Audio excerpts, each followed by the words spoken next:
Shadow, Lamont Cranston, a man of wealth, a student of science, and a master of other people's minds, devotes his life to righting wrongs, protecting the innocent, and punishing the guilty. Using advanced methods that may ultimately become available to all law enforcement agencies, Cranston is known to the underworld as the Shadow. Never seen, only heard. As haunting to superstitious minds as a ghost. As inevitable as a guilty conscience. The Shadow's true identity is known only to his constant friend and aide, Margot Lane. Today's story, Murders in Wax.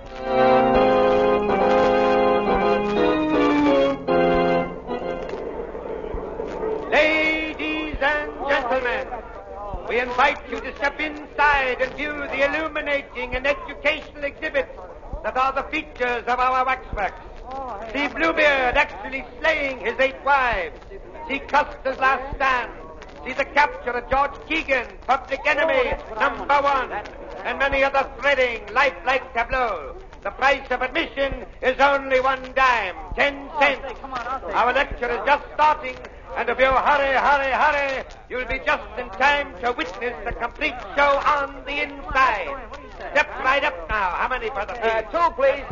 All right, how many? All right, thank you. How many? Ladies and gentlemen, if you'll just step over here to the next platform, I shall describe to you the details of the feature tableau of our exhibit. Say, they look like real people, don't they? Yeah, how do they make them? With wax. Gee. This tableau is a dramatic reenactment of the capture of George Keegan, the notorious gang chief of Prohibition Day. Oh, that's the fellow I was... He was arrested in the manner shown right here. No doubt you all recognize the figures of the brave men who personally led the police squad who made the capture. On the left, the wax figure of our own Mayor Lewis. Center, our District Attorney Armstrong. And right, Police Commissioner Weston. Were they really there when Keegan was caught? Sure he was. George Keegan's arrest put an end to the wave of crime and lawlessness that gripped our city for a decade. He is now imprisoned in the state penitentiary for the rest of his natural life. Gee, the girl in the tableau sure looks lifelike. Yeah. Well, ask him who she is. Okay. Hey, Cap, who's that girl? Just coming to that, brother. A little lady seated in the chair was Keegan's gun moll, Edna Kelly. She was with him in the hideout at the time of the raid. Hey, look at that. The wax figure fell off the chair. Don't get excited, folks. It's only a wax figure. I'll just set it up again and... Holy cats. It's real. What? It's a body. A dead body. A dead body of Edna Kelly. Hey, it's really Edna Kelly. Edna Kelly, how'd she get here? She's been murdered. Extra!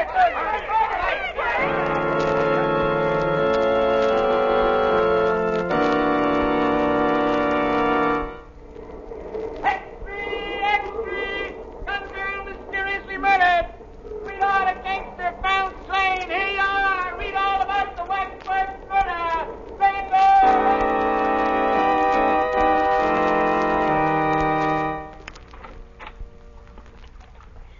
Lamont, you do row beautifully, but if you don't pull a trifle harder on that right oar, we'll hit that rock. Sorry, there we are. A little rusty on navigation, Margaret. This is my first rowboat venture in the park this spring. I'm really enjoying it. I need a little fresh air and sunshine after that experience at the waxworks yesterday. That was pretty terrible. How'd you ever happen to go to that place, Margaret? Oh, well, I was showing the town to my cousin Jane from upstate. We passed the Waxworks Museum, and she insisted on going in. She'd never seen a chamber of horrors. And she saw more horror than she bargained for. Yes, and so did I. I'll never forget it. Just what was that wax tableau like? It was set in a replica of a furnished room in the house where Keegan was captured. Yes? The figures of Mayor Lewis, District Attorney Armstrong, and Police Commissioner Weston were grouped about Keegan and Edna Kelly. Didn't anyone notice the figure of the Kelly girl was actually she until it fell from the chair? No. The wax figures were so lifelike that no one suspected. I see. Shall I row off the island? Oh, that'd be nice. Lamont, whom do you think killed Edna Kelly? Well, she was a gunman's girl. They're always the obvious suspects, her lovers, enemies, or even members of his gang who might be more comfortable with her out of the way, but somehow I don't think it was either of these. Why, Lamont? Doesn't it strike you that the substitution of the girl's body to the waxwork in such a spectacular fashion may have some deeper significance than a mere bizarre effect? Oh, what do you mean? It must have been the girl's connection with the other people represented in that group that motivated the murder in bringing her body there. I don't quite understand. My deductions are correct. The taking of Edna Kelly's life is only the first of a series of vengeful murders. But, Lamont, if that's true, isn't there anything you can do to forestall them? Perhaps I only knew a little more. If I only knew where the killer plans to strike next. Surely the Shadow can find that out. With your help, Margot, perhaps he can.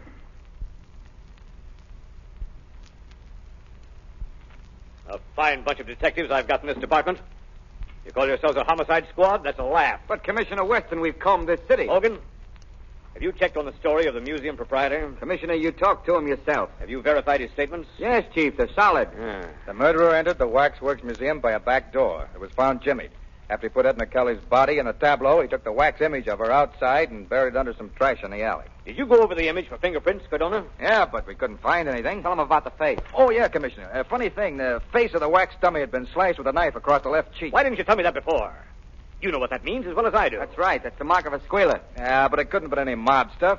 The probation report shows that Edna Kelly's been going straight ever since Keegan was sent away. If you ask me, I think it was a lunatic that done it. Yeah. No sane guy had set a dead girl's body up for exhibition in that waxworks joint. No, it looks to me like one of them love things. Some guy carrying a torch for Kelly. And, You're both wrong. It was no lunatic that committed that murder. And Edna Kelly hasn't gone out with anyone since Keegan started his stretch. Then what, Chief? Edna Kelly was murdered for vengeance by someone who wanted to settle a score with her lover, George Keegan. Keegan can't be reached in the big house, so they take it out on the girl. And what about the mark of the squealer on the face of the wax figure? That ties right in. That was the murderer's way of telling Keegan what he thought of him. Keegan has saved his neck by squealing on a dozen guys. Say, that's right. Of course it's right. Cardona, first thing in the morning, I want you and Hogan to conduct a general roundup of every known enemy of George Keegan. That won't do any good, Commissioner. It's the Shadow. Where is he? Don't trouble to find him. Why are you here, Shadow? To aid you in capturing the murderer of Edna Kelly. What do you know about the case? I know that you shouldn't be wasting your men's time rounding up possible suspects while the real assassin is left free to strike his next blow. Now, see here, Shadow. Don't tell me how to run my department. Hold on, Weston. I have every reason to suspect that the placing of the Kelly girl's body in the wax tableau was intended as a warning of other deaths to follow. Other deaths? You think there's going to be more killings? Be quiet, Hogan. Tell me what you mean, Shadow. I mean that the other people represented in that wax tableau are in danger of being killed, too. And they're the mayor, the district attorney, and you yourself, Commissioner Weston. That sounds preposterous. Not at all. My advice is that you act quickly. One of you may be at this moment in imminent peril. Oh, come, Shadow. What possible motive could the murderer of the girl have for wishing to kill us as well? I think that you're... Excuse me. Hello? Mrs. Armstrong, the district attorney's wife, wants to talk to you. Put her on. Hello. Yes, Mrs. Armstrong. This is Commissioner Weston. Oh, Commissioner, I'm dreadfully worried about John. What's wrong? Well, shortly after dinner, he went out, said he might take a walk. Several hours passed, and he didn't return. I must have fallen asleep. And when I woke up a few minutes ago, he still hadn't come back. Oh, this isn't like John, Commissioner. What time is it now? It's after 2 a.m. Well, now, don't be alarmed, Mrs. Armstrong. He's probably detained somewhere on business. I'll try to locate him for you and call you back. Oh, thank you. District attorney has disappeared. Disappeared? Say, Well, Commissioner Weston? Do you think, Shadow, that... Yes, Commissioner. I fear that the killer has struck again. Can't be. If I were you, I would go to the Waxworks Museum at once. You may arrive in time to stop this murderer from completing his monstrous work.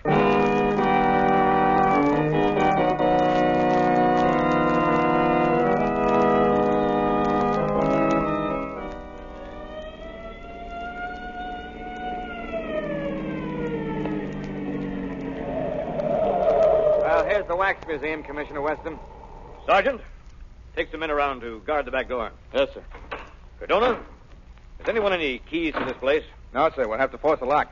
All right, go to it. Okay. I'll help you. Take it in there. Come in. Okay, all right. All right, there she is. Now, where's the light switch? Never mind that. Use your flashlights. Okay. Hey, kind of scary in here, ain't it? Yeah, it gives you the creeps. Hey, what's that? Where? That guy over there. He's got a knife. Don't shoot, you fool. That's one of the wax dummies. Oh. Now, where is this Keegan tableau? It's right over here on the left. Oh. So that's it. Well, I guess nothing's happened yet, Chief. Doesn't look like anything's been disturbed. That's the wax dummy of District Attorney Armstrong sitting down in a chair. Sitting down. Hey, it seems to me his dummy was standing up the last time he was here. What? Give me a lift up on the platform, quick. Yeah, you think it may be that... I don't know. Flash the light over here. Good heavens. It's Armstrong. Is it really District Attorney Armstrong? Yes. Dead. Murdered. And he was brought here just like the Shadow said he... Yes, just as I said, gentlemen. And sorry that I couldn't have warned you earlier. Who did this thing, Shadow? Do you know? Who did it? I'm not sure. But with your cooperation, Commissioner Weston, together we may bring about his downfall. How? I am positive now that either you or Mayor Lewis is the next victim marked to go. Guard yourselves well. I'll attend to that, all right. You will hear from me soon, Commissioner. When the Shadow finds out who the killer is, he will be brought to justice.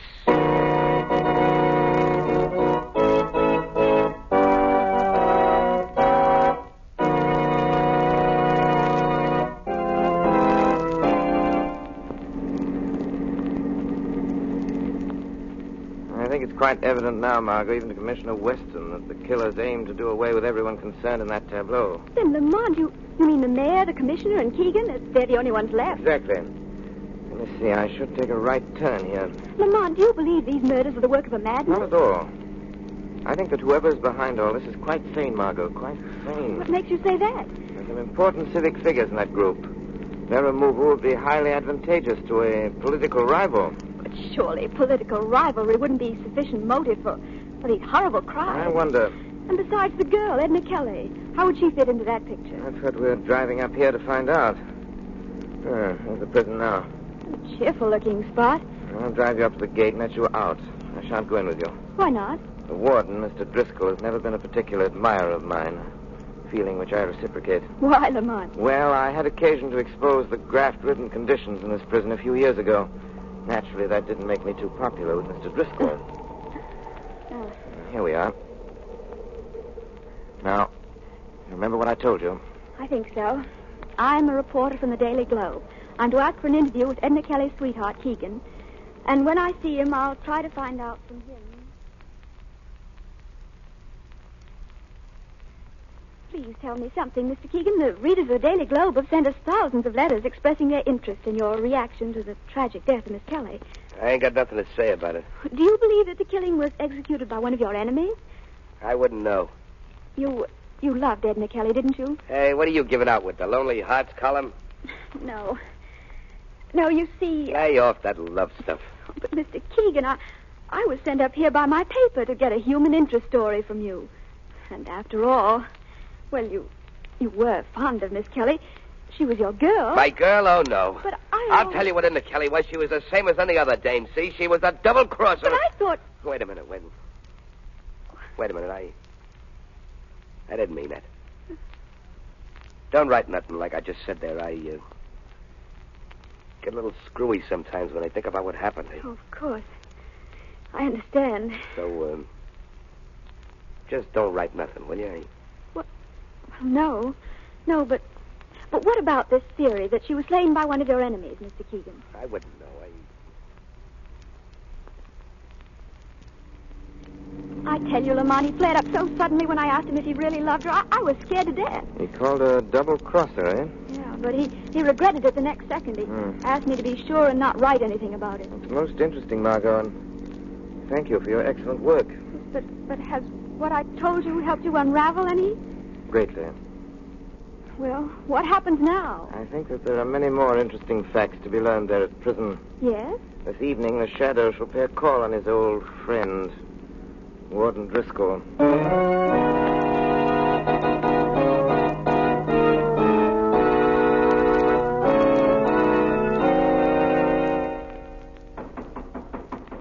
Come in. Can I see you for a minute, Warden? What's the trouble, Carey? Well, it's about Keegan. Well, what about him? Well, I put him in solitary like you told me. Yes. That was this morning I done that. Hey, Carey, what are you trying to tell me? Well, he ain't ate no food for the last 3 meals. So? So I was wondering if something should be done to make him eat. He just lays quiet on his bunk. I thought I told you that no one was to go near Keegan's cell without my orders. Well, I thought if he wasn't eating... Carey, if you just perform your duties as guard around here and let the warden do the thinking, everything will be satisfactory. Yeah, sure, Warden, sure. And leave Keegan alone. Yes, sir. I'm sorry. Good night, Warden. Close that door after you. Yes, sir. Fool. Hello? Yes? Oh, yes, Mac. Oh, did he get away all right? Good. Yeah? Uh-huh. Well, get him back here before daylight, no matter what happens. Yeah, okay. Tell him I hope he does a good job. Huh? Yeah. Yeah. Well, goodbye. You seem to be quite amused, Warden Driscoll. Huh? Hey, what? Who's that? Won't you share your little joke with me? Carrie, are you outside that door? Is that you talking? Carrie, if this is your idea of something funny... This is not Carrie. Well, who are you? I am the Shadow. The Shadow? Yes, Warden. Well, why are you here? What do you want with me? I came in when Carrie left. I overheard your phone conversation, Driscoll. It was very interesting. Really? Yes. I'm more than curious to know who you were talking about. Now, listen, Shadow. What business have you... It wouldn't have been George Keegan. Oh, now, see here. I have had enough of this. Wait, Warden. I wouldn't advise you to leave until we've finished our conversation. Well, what are you after, Shadow? I am seeking the murderer of Edna Kelly and District Attorney Armstrong. Well, why look here? Because this is where he is to be found. Who do you mean? George Keegan. Keegan? Oh, that's preposterous. How could a man in prison for the rest of his life suddenly commit 2 murders in a city 50 miles away? Very simple, Warden. You just go there. Are you inferring that Keegan has escaped? Oh, no, nothing as crude as that. But if he were allowed to, shall we say, take a leave of absence for a night. Keegan has never left these buildings. Where is he now? In his cell. Oh, no, he isn't. I investigated before I came here. And his cell is empty. Oh, yes. Yes, that's right. I forgot. He's in solitary confinement. You mean his cot is stuffed with pillows to make it appear as if he were in solitary confinement? Ah, that's not true. I'll tell you where George Keegan is. He's on his way to the city right now to add another link to his chain of cold-blooded murders. He's gone there with your full knowledge and consent. No. It would be a great political advantage for you to have the District Attorney Armstrong, the Mayor Lewis, and Commissioner Weston out of the way. Wouldn't it, Warden? Oh, you don't know what you're talking about. It's an easy thing to prey upon the susceptible jealousies of a man like Keegan until you've goaded him into carrying out your evil wishes. You can never prove what you're saying. I haven't time to right now, Warden.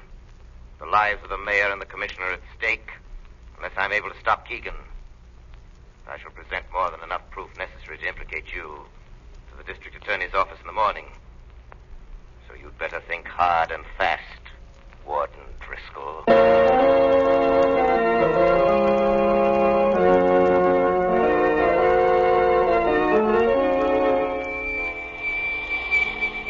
Margot Lane. Calling Margot Lane. Telephone Police Commissioner Weston immediately. There's no time to lose. Tell him that tonight both he and the mayor are in great danger. Even now it may be too late. If they do have time to follow up my instructions, tell them that they must follow my instructions.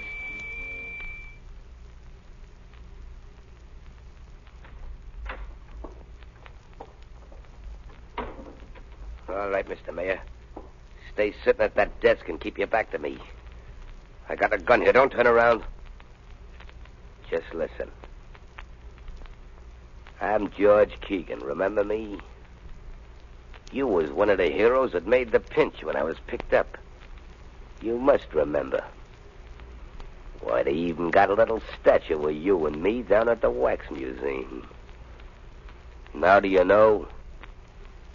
You'd better know, Mr. Mayor, because I'm sending you down personally to take that statue's place. Well, why don't you say something? Are you scared to talk? Where's all that fancy gab that you hand out at banquets and meetings? Come on, speak up. Come on, what's the matter with you? Speak up, will you? All right, then you'll get yours just the same.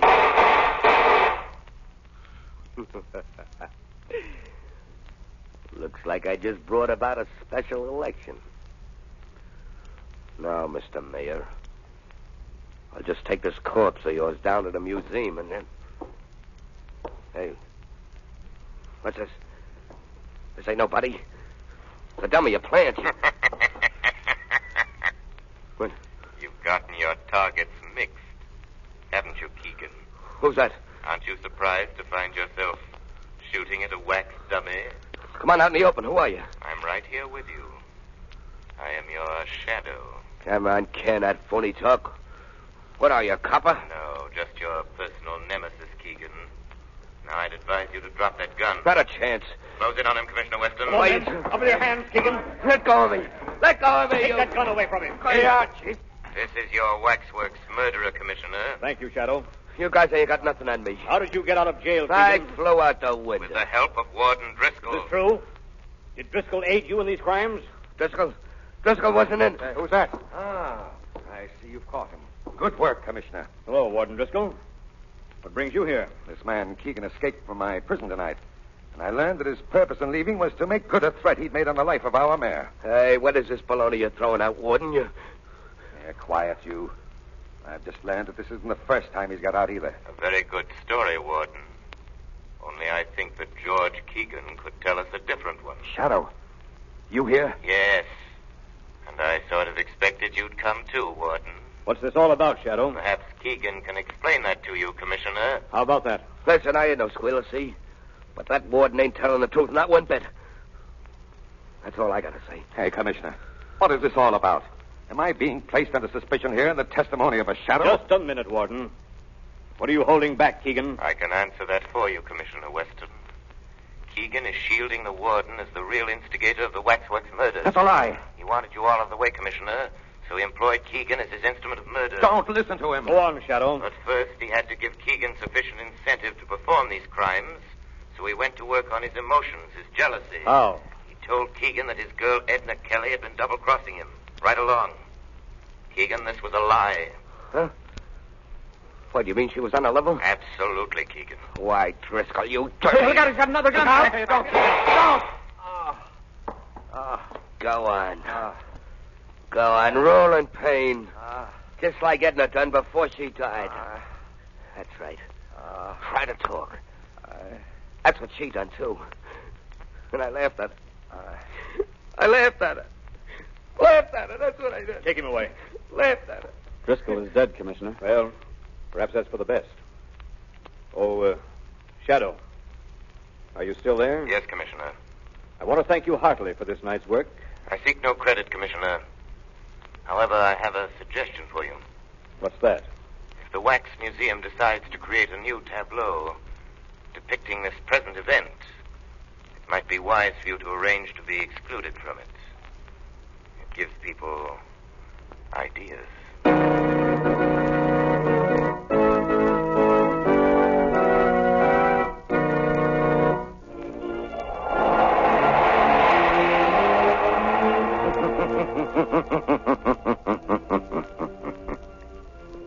The weed of crime bears bitter fruit. Crime does not pay. The shadow.